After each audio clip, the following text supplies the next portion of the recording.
The message they want to convey to you is state power will always win. We'll paint you as a child molester, and we'll paint you as a methamphetamine manufacturer. We'll say any lie we want over our propaganda machine, the mainstream media, and we'll burn you and your children in your fucking home. So you just be apathetic, America. You stay docile, and don't you ever forget, you're free to do what we tell you. How's it going, everyone? This is Jordan with Below the Tension. This is a weekly podcast focusing on news and politics that I do every Saturday evening. And throughout the week, I scatter in Below the Tension blurbs if something comes up that I want to hit right then on that day. Like earlier this week with the military being more active in Africa, I did a news blurb on that, considering I had just predicted the week before that we need to watch out for that and that you would see that incrementally start to go up. So check that out. It's on the playlist. Below the Tension, episode 1 and 2, and Below the Tension blurb, episode 1. This is episode 3, the Trump deception. Now, I really wanted to do this a lot earlier, but considering now he's the presumptive nominee, it seems like the right time to do it. Now, I am not a Democrat, I'm not a Republican. If I was to classify myself as anything, it would be libertarian, anarchist, and I'm not exactly one of those anarchists that don't think that voting should ever be engaged in. I more have the opinion of Lysander Spooner. He's a 19th century abolitionist and anarchist who believed in certain circumstances defensive voting is something that can be done. Now, if someone, before you guys get all mad at me, someone held a gun to my head and said, pick Trump or Hillary, it would be Trump. No question. But that's because I know what Clinton would be like as a president. Now here's the problem, and here's where the deception comes in from Trump. We don't know. He says in his own words, it's all an act. I have a whole stack of articles here displaying, just in this campaign run, the differences we've seen. Now, I don't know if he is part of the establishment and this is a double cross, if he's part of the establishment and it's a double cross on them, where he's acting like he's part of them, but he's really going to do his own thing, or if he's a lone wolf authoritarian, or maybe he is everything that he makes himself to be.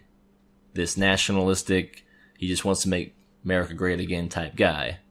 Maybe he really does hate Hillary Clinton, even though they've been friends for years. Maybe all this is real. But what he's said and what he's done and what he's admitted makes me very, very worried. So, I just want everyone to be aware of what's going on here, because a lot of people have been swept up in this, just like people have been swept up with Bernie Sanders. A lot of libertarians, a lot of independents have been going Trump or Sanders. Now, Sanders, you know what you're getting, and it's terrible. But we don't know what's going on with Trump. So all you alt-right, post-libertarian, NRX, whatever the hell it's called, listen up. Donald Trump and his aides admit it's all an act, Washington Post. The two leaders of Donald Trump's presidential campaign sought Thursday to reassure nervous Republican leaders that the path to victory in November and that the elusive billionaire will be able to transform his image to win over the general electorate. Trump's chief strategist, Paul Manafort, told members of the Republican National Committee in a closed-door briefing his candidate is playing a part on the campaign trail. He gets it, Manafort said. The part that he's playing is now evolving to a part you're expecting. The negatives will come down and his image will change. He's telling you, Paul Manafort, telling you straight up to your face, it's not going to be how it has been this whole time. The author notes, the frankness on display here is stunning. It isn't the first time we've heard something like this. Trump said himself, I am very capable of changing into anything I want to change to. If you listen to Trump's supporters, one of the things they cite is their attraction to him is that he's unlike any politician. He's authentic. But as the author rightly notes, and yet, Trump is the most inauthentic candidate there is. Yes. Hillary is authentically authoritarian. Bernie is authentically communist. What is Trump? He's inauthentic. Exactly. Now, getting into the facts behind this. That's what he said. That's what his people said. Now, what does the facts say? CNN just so happened to comprise a full list of Donald Trump's rapidly changing policy positions. And they go into some really left field stuff, but they pretty much got everything on abortion, criminalizing women, all of his career, all of his politics throughout the years. He's said he's pro-choice. But then, as everyone knows, he said that maybe punishing women for getting abortions was a thing he'd consider. But then, in an interview with Chris Matthews, Trump struggled to define his views on abortion aside from describing himself as pro-life. On defeating ISIS, he said, bomb them, take their oil fields. But then the issue of troops being in there or not is always a big issue. Should we do that? Should we not? And that's where he's wavered. You bomb the hell out of them. You encircle them, then you go in. O'Reilly remarked about a plan necessitating ground troops. He said, I disagree. But then, later on, he said, bomb the hell out of them. I wouldn't send troops in because you don't need them there by the time it's finished. But then, he offered 3 solutions. Sending them in, maybe not. He doesn't know. So is he for ground troops in Syria and Iraq or not? We don't know. The torture thing. Military will obey potentially illegal orders. And then the military shouldn't break the law. But then the law should just be changed so torture isn't against the law anymore. Now, aside from that position he's taken, which is pretty solid, he's always been pro-torture. It has been scientifically proven that torturing someone doesn't give you any more information. They are just going to tell you what you want to hear, so you stop torturing them, making them feel like they're going to drown, or whatever else the CIA has been doing to people out there. Immigration, of course, everyone knows, build the wall. But then deport all illegal immigrants, but bring the good ones back. This, that, and the other. The dreamers can stay, but then he might be flexible on deporting all 11 million undocumented immigrants.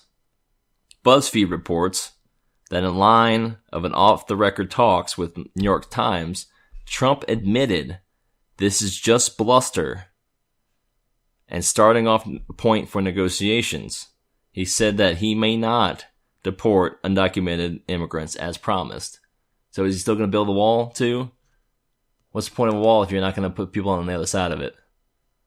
And there's other softball stuff like visas for high skilled workers, border control. He said that, it's a humanitarian obligation to take Syrian refugees. Then he said we can't accept any. What's the position? The proposal on banning Muslims, they kind of left a lot of stuff out here. I mean, it is CNN. They are leftist. They noted that he said no Muslims allowed to enter as visitors or immigrants. They left out the fact that he said until we can figure out what's going on. So I'll give him all of that. And then they go into another softball thing about the Ku Klux Klan and David Duke. The guy's an idiot anyways. Iran deal, keep the current deal but police it. But now it's renegotiate the deal with Iran. And here's the big one, healthcare. Everyone loves when he says that he wants to repeal Obamacare, but he just wants to replace it with a even more socialized version of that.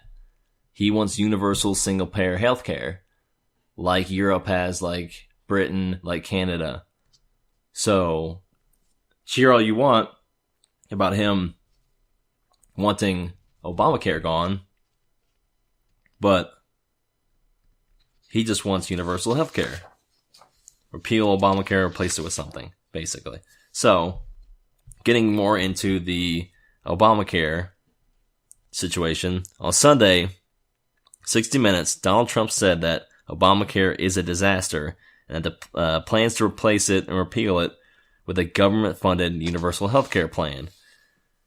Penley asked him to clarify who would pay for the plan. Trump replied, the government would pay for it, but we're going to save so much money on the other side. Yeah, we got that. We heard that before. Save a lot of, but it's going to save so much money.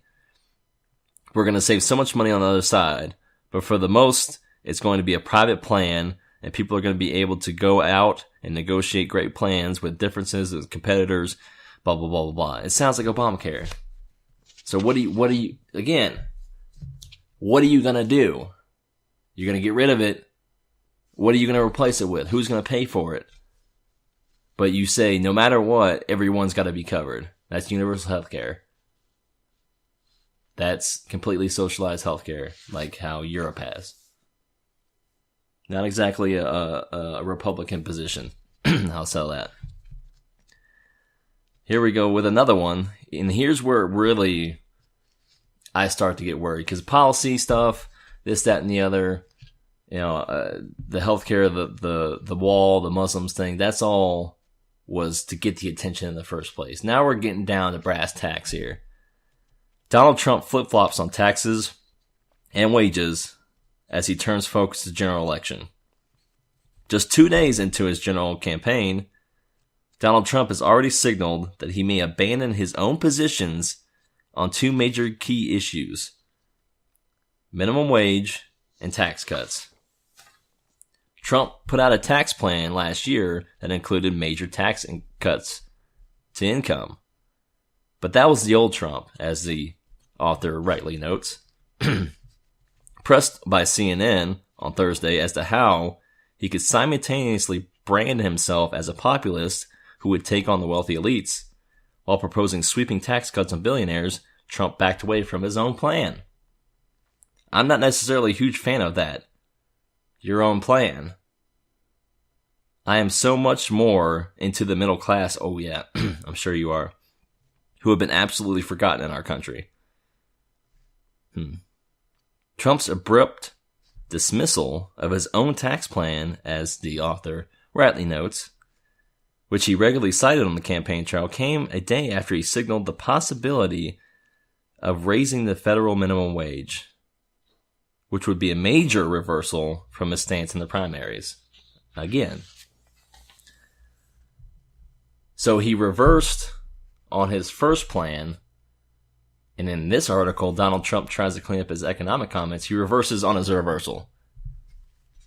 Trump is under fire for comments about his U.S. fiscal policy that are not only a step out from his party, but in some cases a reversal of his own positions. It's a reversal of his reversal.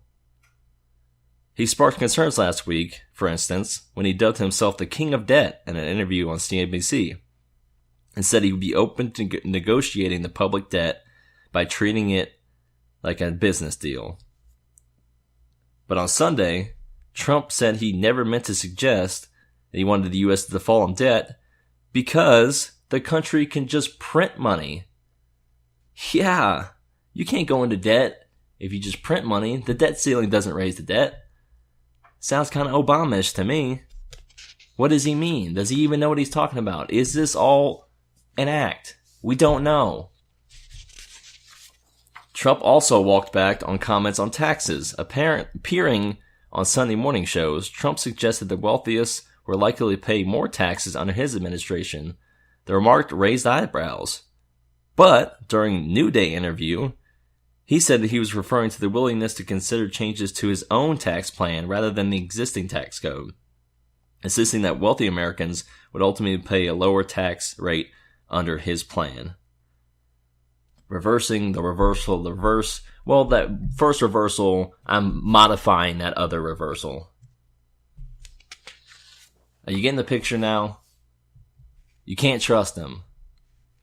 And here's the big doozy for me. self-funded Donald Trump preparing to seek big donor money. Asking for financial help is a major change for Trump, who said he'd largely self-fund his own presidential bid. Donald Trump's plan to fund could cost $1 billion in the general election. So who did he head this new reversal? Only a guy that works for Goldman Sachs and has been donating to Democrats and to Hillary Clinton and to Barack Obama's presidential campaign. Yeah. Stephen Mnuchin, who the campaign today introduces Trump's financial chairman, into the public realm after working as a chairman and CEO of a private investment firm, Dune Capital. Mnuchin, 53, previously worked as a partner at Goldman Sachs and owned a holding company alongside with other private investors. Mnuchin has made 35 donations to various Democratic politicians and 11 Republican candidates, according to campaign finance records. Like Trump, Mnuchin has donated to Clinton in the past, making 5 donations between 2000 and 2007, which she started her first presidential run. Mnuchin has also donated to Barack Obama, first when he was a senator, and then on the campaign trail. Mnuchin donated the legal limit of $2,300 to Barack Obama. I'm pretty sure Trump did too, at least to Clinton. So now that he has reversed that, and now he wants big money, who has stepped up to the plate to fill his lust for money? The one and only Sheldon Adelson.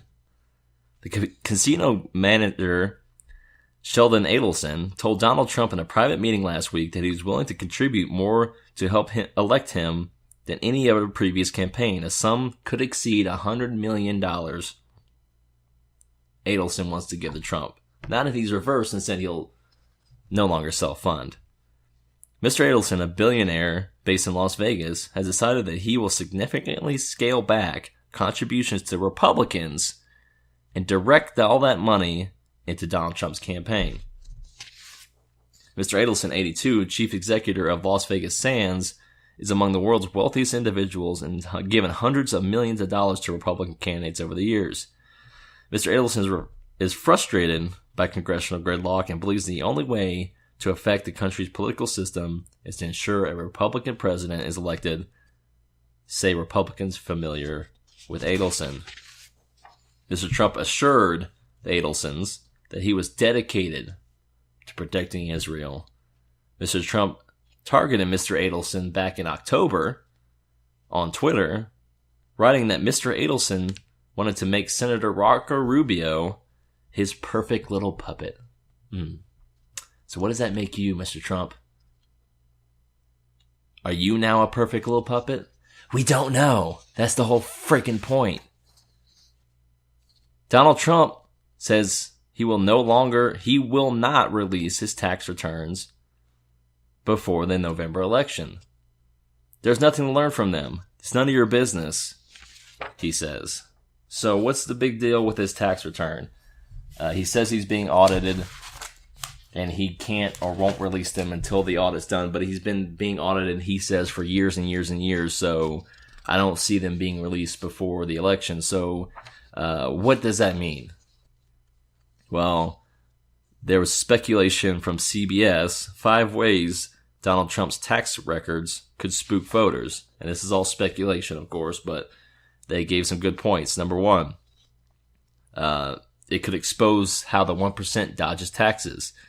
As Trump said last summer, I fight like hell to pay as little as possible, which his tax records would definitely show. Number 2, maybe he's not as rich as he claims.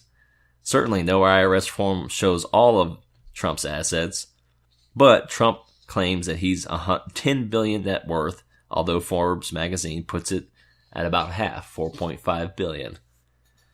Maybe he's not as rich as he seems. Who really cares? I don't. Number 3, questioning business income. What if something embarrassing emerges, that at least something that his opponents can use as unsavory? if he's getting money from this, that, and the other, or some of his businesses aren't exactly, like I said, savory or presidential. His tax residency. He has a home in Florida. Florida has no state taxes. He claims to be this big New York guy. He won New York. They're saying that if he did not pay New York state taxes, which is, they say, 8.8%, that's a lot of money that New York didn't get from him because his residency is in Florida. Again, not a big deal, but I think right here is the big doozy. And like I said, this is all speculation, but his charitable giving, because he says that he is a philanthropist, that he donates to vets.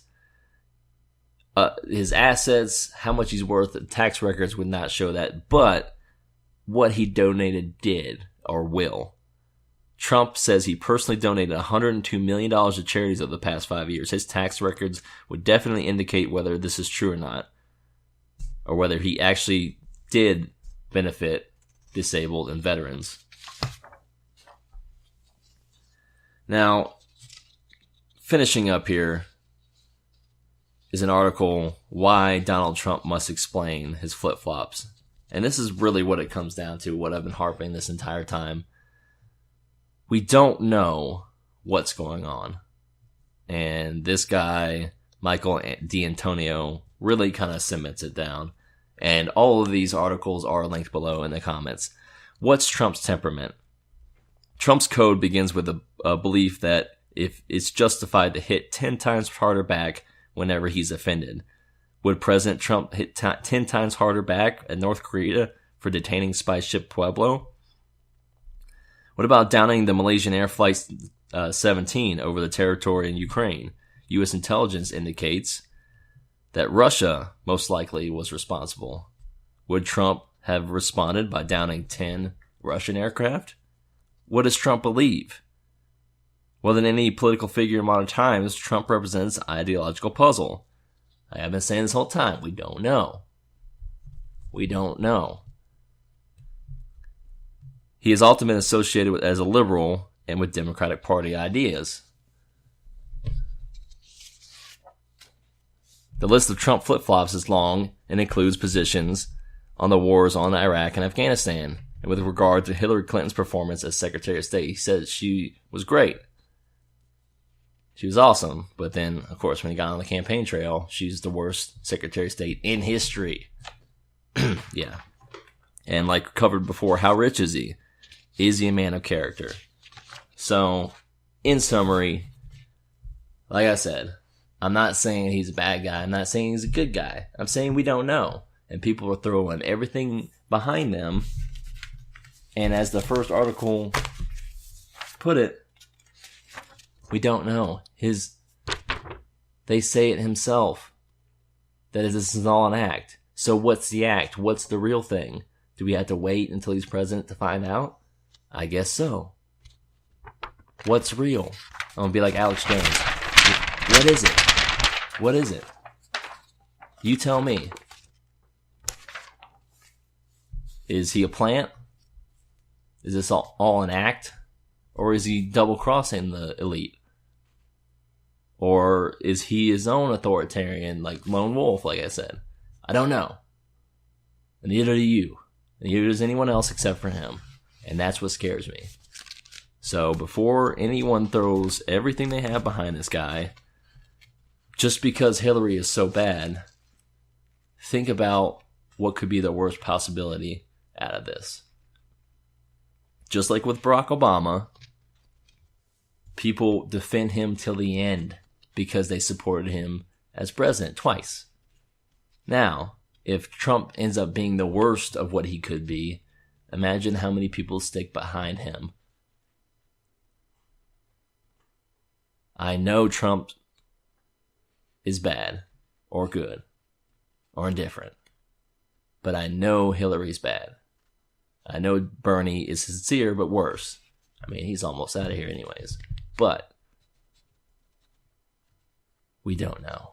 And that's the point I'm trying to make here. So before everyone gets all pissed off, just realize that. So follow me on Twitter at Slav Libertarian. That's where I do a lot of my politics throughout the week and interact with people. If you got a question, comment, concern, you can hit me up there or in the comments below.